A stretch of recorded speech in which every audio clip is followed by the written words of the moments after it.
नमस्कार। मेरा नाम है तरुण त्रिपाठी और आप देख रहे हैं करंट तक। दोस्तों, ऐसे तो भारत पर हजारों सालों तक विदेशी आक्रांताओं ने, लुटेरों ने शासन किया, साथ ही यहाँ की संस्कृति को मिटाने और भारत के असल इतिहास को बदलने का पुरजोर प्रयास किया।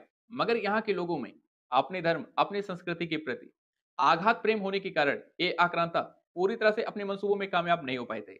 मगर आजादी के बाद से सनातन संस्कृति, यहाँ की मूल संस्कृति और सभ्यता के साथ किस तरह से धोखा किया गया, किस तरह से खिलवाड़ किया गया, किस तरह अत्याचार हुआ, किस तरह असल इतिहास को बदलने, दबाने, छिपाने की पुरजोर कोशिश की गई, उसका अंदाजा आप इसी बात से लगा सकते हैं कि भारत के नायकों के इतिहास को या तो दबा दिया गया या फिर उन्हें एक पराजित योद्धा के रूप में प्रचारित किया गया।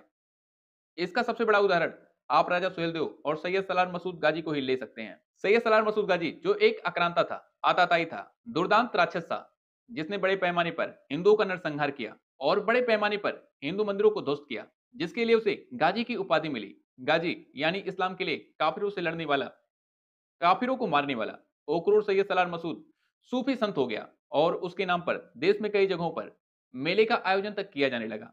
लेकिन जिस वीर पराक्रमी हिंदू राजा ने उसे जहन्नुम में पहुंचाया था, उसका नाम तक आज देश के ज्यादातर हिंदुओं को नहीं पता होगा। दोस्तों, सैयद सलार मसूद गाजी, जिसे गाजी मियाँ के नाम से भी जाना जाता है, वो महमूद गजनवी का भांजा था और उसका सेनापति भी था। 17 बार इन आताताइयों ने भारत पर आक्रमण किया, मंदिरों को तोड़ा, उनमें लूट घसुट मचाई, लाखों लोगों का धर्म परिवर्तन करवाया और जिन लोगों ने धर्म परिवर्तन करने से मना किया, उनकी हत्या तक कर दी गई। साल 1930 में कैम्ब्रिज यूनिवर्सिटी प्रेस में छपी the life and times of Sultan Mahmud of Ghazna नाम की पुस्तक में इतिहासकार मोहम्मद नाजिम ने इसके बारे में बताया है। उन्होंने लिखा है कि वह गजनवी के नेतृत्व में साल 1026 में सबसे बड़ा हमला सोमनाथ मंदिर पर किया था। रास्ते में पड़ने वाले मंदिरों, रियासतों और हिंदुओं का नरसंहार करता हुआ आया था। लेकिन वो कहते हैं ना कि जब गीदड़ की मौत आती है तो वो शहर की तरफ भागता है, और वही इसके साथ भी हुआ। अनावर ए मसऊदी नाम की अपनी किताब में बहराइच के रहने वाले और इतिहासकार मौलाना मोहम्मद अली मसऊदी ने भी अपनी किताब में लिखा है कि सोमनाथ और उसके आसपास के रियासतों को लूटने के बाद सैयद सलार गाजी आगे बढ़ा और वह साल 1030 में उत्तर प्रदेश के बाराबंकी के सतरिक पहुंचा। इसके बाद 1033 में वह श्रावस्ती पहुंचा। उस समय इस इलाके पर महाराजा सुहेलदेव राजभर का शासन था। महाराजा सुहेलदेव ने 21 अन्य छोटे बड़े राजाओं के साथ मिलकर एक बड़ी सेना का गठन किया, जिसके बाद दोनों के बीच में भयंकर युद्ध हुआ और इस युद्ध में सलार गाजी न सिर्फ पराजित हुआ, बल्कि वो मारा भी गया। उसके बाद उसके सैनिकों ने उसके शव को चित्तौड़ झील के किनारे वहीं पर दफना दिया। कहा तो ये भी जाता है कि जिस जगह पर सलार मसूद को दफनाया गया है, वहां पर बालार्क ऋषि का आश्रम हुआ करता था। उस आश्रम में सूर्यकुंड नाम का एक कुंड भी था। आपको बता दें कि बहराइच जिला को वेदों में गंधर्व वन बताया गया है। बीते समय के साथ मुगलों के काल में ही उसके कब्र को मजार का रूप दे दिया गया। सलार गाजी की मौत के 200 वर्षों के बाद यानी 1250 में दिल्ली का मुगल शासक नसीरुद्दीन मोहम्मद ने कब्र को मकबरा का रूप दे दिया। आगे चलकर एक और मुगल शासक फिरोज शाह तुगलक ने इस मकबरे के बगल में कई गुंबदों का निर्माण करवा दिया। वहीं पर अब्दी गेट भी लगवाए और वही अब्दी गेट आगे चलकर सलार मसूद गाजी की दरगाह के नाम से विख्यात हुआ। चूंकि सलार मसूद को मुस्लिम गाजी मानते थे, गाजी यानी काफिरों से लड़ने वाला, काफिरों को मारने वाला, इसलिए मुस्लिम उसके कब्र पर सालाना उर्स का आयोजन करने लगे। उर्स एक अरबी भाषा का शब्द है जिसका मतलब है शादी या फिर आयोजन, और उसे संत वाले मियाँ और हटीले कहकर प्रचारित करने लगे और इसके कब्र को दरगाह का रूप दे दिया गया। इसके बाद इस राक्षस को संत के रूप में प्रसारित किया गया। इसको लेकर तरह तरह की अफवाहें फैलाई गई, तरह तरह की भ्रांतियां फैलाई गई, कहानियां गढ़ी गई, और उन्हीं भ्रांतियों में से एक भ्रांति ये भी थी कि सलार मसूद ने जुहरा बेबी नाम की एक लड़की से शादी की थी। उसने अपने चमत्कार से उस लड़की के अंधापन को ठीक कर दिया था। इसके बाद उससे निकाह कर लिया था। धीरे धीरे समय के साथ इस आक्रांता को, इस क्रूर दुर्दांत राक्षस को, इस हत्यारे को लेकर भारत में इस कदर भ्रांतियां फैलाई गई कि इसे हिंदू मुस्लिम एकता के प्रतीक के रूप में देखा जाने लगा।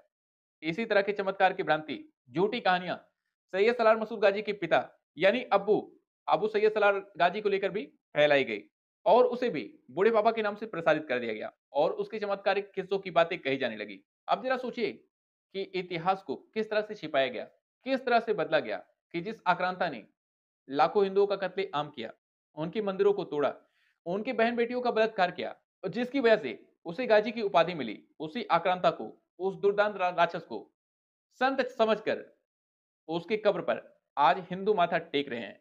आज हालत ऐसी है कि उर्स लगने वाले इन सभी जगहों पर मुस्लिम से ज्यादा हिंदू पहुंचते हैं और मन्नत मांगते हैं।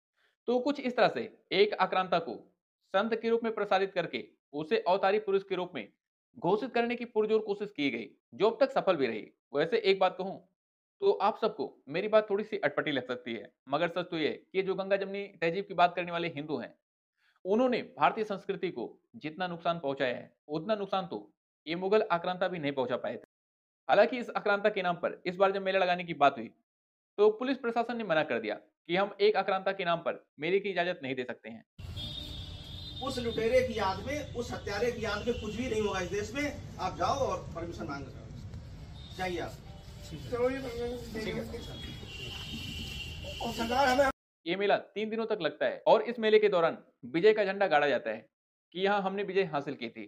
और मेला किस जगह पर लगती है, तो ये मेला सरकारी जमीन पर लगती है। अब इससे ही आप अंदाजा लगाएं कि क्या हो रहा था। अब तक इस देश में संभल के प्रशासन ने इस बार मेला लगाने की अनुमति नहीं दी, जिसको लेकर अब धमकी भी दी जा रही है कि हम उच्च अधिकारियों के पास जाएंगे और अगर उन्होंने भी इजाजत नहीं दी तो हम अदालत में जाएंगे।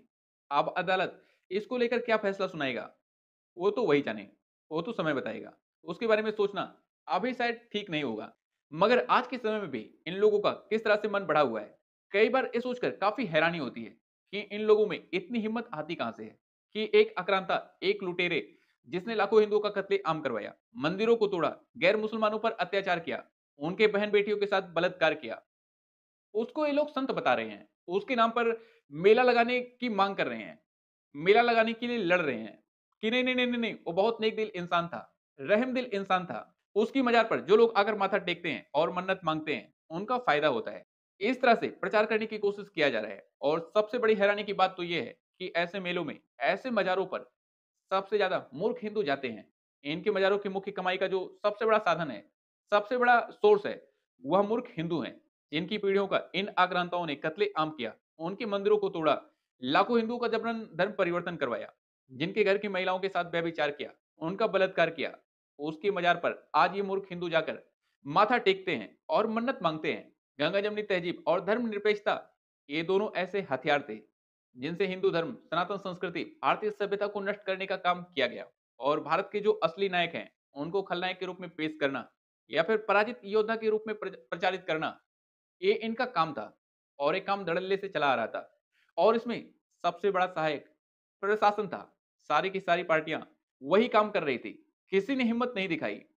हालांकि पहली बार सच को सच कहने की हिम्मत योगी सरकार ने दिखाई है। और 2024 के लोकसभा चुनाव के दौरान सीएम योगी ने भरे मन से कहा था कि जो हाल सैयद सलार मसूद गाजी का हुआ था, वही हाल इस प्रदेश के माफियाओं का, भ्रष्टाचारियों का, गुंडों का और दंगाइयों का करेंगे। मतलब पूरे इतिहास को देखने के बाद किसी का भी दिमाग घूम जाएगा कि जिस तरह से इस आक्रांता ने हिंदुओं पर अत्याचार किया, उनके मंदिरों को तोड़ा, उसके कब्र को, उसके मजार को तीर्थ का दर्जा दे दिया गया। फिलहाल तो इस पूरी खबर पर आप क्या कुछ कहना चाहेंगे, हमें कमेंट करके जरूर बताएं। और इसी तरह की वीडियो देखने के लिए हमारे चैनल करंट तक को लाइक शेयर सब्सक्राइब जरूर करें।